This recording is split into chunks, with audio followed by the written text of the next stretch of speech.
we just kind of want to gauge like what we're doing with some of these players. There only seems to be two options in Dynasty Fantasy Football, and that's what kind of frustrates me. It's either buy or sell.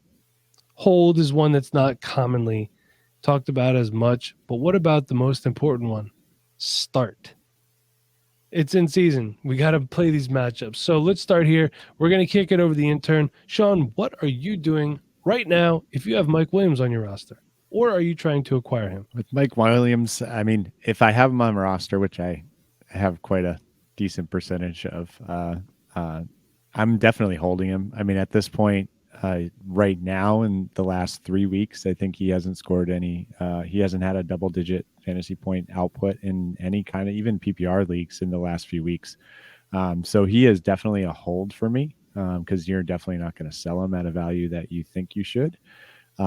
If you had asked me this about 3 weeks ago, right before this production, I honestly was on the fence of selling. I think even in our group chat, I proposed the idea, should I sell Williams for such and such in a few pieces, even if it was a team that wasn't rebuilding, just because it was such a turn in his value up to this point. Because in terms of up till now, his production hasn't really been consistent. And seeing that consistent production over those first 3 or 4 games of the season was getting the community pretty excited, and he was pretty valued at one point. So I think if you had moved him at that time, you were getting a pretty decent return. But right now, as it stands, he is definitely a hold for me. As far as a buy, I don't know that I'm, there's too much in question in terms of his where he goes next year. Is he going to stay with the Chargers? Is he going to go somewhere else? This is his last year on his deal. So, if he was long-term with Herbert, I'd feel a little more comfortable saying, oh, maybe there is a chance to buy here and take an opportunity, but not knowing where he's going to go is, even an even bigger question. So I'm not pursuing those kinds of trades right now for him. For the record, I have no problem acquiring the unknown if the price is right. Mm-hmm. Yeah, I've always used that to my advantage to get a player at a better cost. Right. So, but hey, there's always two sides to every trade. Mike Williams for a 2023 first. I think it's pretty fair. I'm taking the first and I'm running personally. I was going to say, I'm assuming the guy getting Williams is maybe contending and just looking for some depth or something like that, right? And pushing out the picks to 2023. But honestly, I'd be happy with that 2023 first. Yeah, I'm happy with either. If I'm contending and I'm getting Mike Williams, I'm still getting a young enough wide receiver that I can contend this year and have a young wide receiver on my roster. And if I'm not contending and I'm getting a 2023 first, I'm happy with that as well. So, Robert, what are you doing with Tua? So Tua is just such an interesting enigma to me because I think at this point, people are, like myself included, I've never been high on Tua. But when he's actually been healthy and has pieces around him, he hasn't looked terrible. And, I think right now I'm more out on Miami than I am on Tua. When there was chatter of Tua going to Washington, I was honestly like, I like it personally. I wouldn't downgrade any of their players. I wouldn't necessarily upgrade them. But I just think that, like us fantasy players, Miami is not sold on Tua. And I think a lot of that is buyer's regret because they picked Tua over Justin Herbert last year. And Justin Herbert was rookie of the year, essentially. And, balled out, did his thing. And he's still playing pretty well. He's actually been not great the last few weeks. But, when it comes to Tua, I have 0 shares because I was never really high on him. And but now is almost coming into that time where maybe you can get him on your team for a fair price.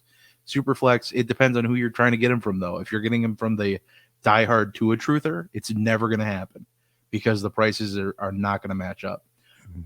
I maybe trade a lower-ish quarterback and a second-round pick, but that's not going to get it done for them. They're going to be looking for a first plus, or a better quarterback and Tua in a second.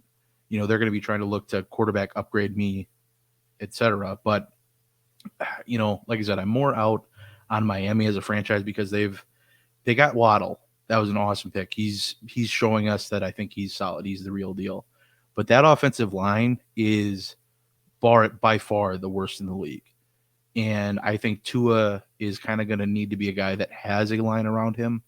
I think he's more mobile than people give him credit for, but not mobile enough to be like a Russell Wilson that can play with a crap old line in front of him for 10 plus years and be solid. I just don't think that's his game. I think he's a slower reader of the field. I don't see it lasting for him very long in Miami if this is how it's going to be. I want to piggyback off Tua there, and if I can, I'm getting rid of any Myles Gaskin shares that I have, which is how bad that line is, as Bob talked about. And I do think that the Dolphins will be in the market for a running back this offseason, either via trade, free agency, or through the draft. There's some good options out there. Thinking in Superflex context, just to make it easier. First one, as simple as it gets, Tua and a 2023 first. What are you doing with that? I'll take that first. I think if Tua is my only other quarterback in a Superflex, I'd probably not move the first. I'd probably not move it.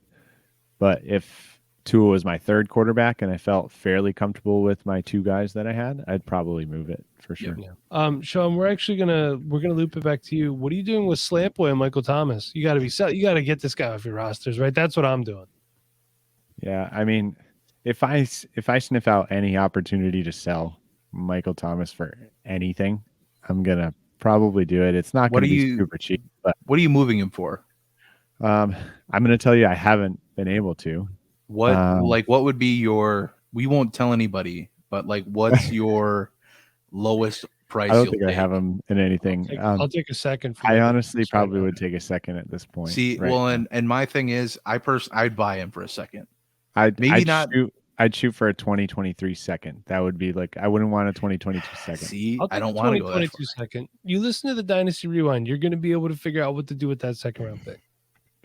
That's fair. But, I went in an IDP league because it stretches the value so much further. But, in a normal league, just looking at offense, I would throw that second out there, especially if I'm a contending team, because next year, he's probably got 1, maybe 2 years of like actual production left in him, but we are seeing that kind of like Victor Cruz, end where it's just, he just gets knick-knack injuries and he's just done, stuff like that, where he's just, I think maybe this is the end is nigh, but I'd kind of like to take that swing if I'm in that position where it's going to be a late second anyway.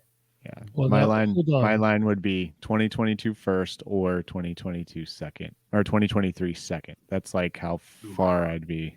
Okay. I like that. But here's the thing, Bob, we're talking about buying the unknown.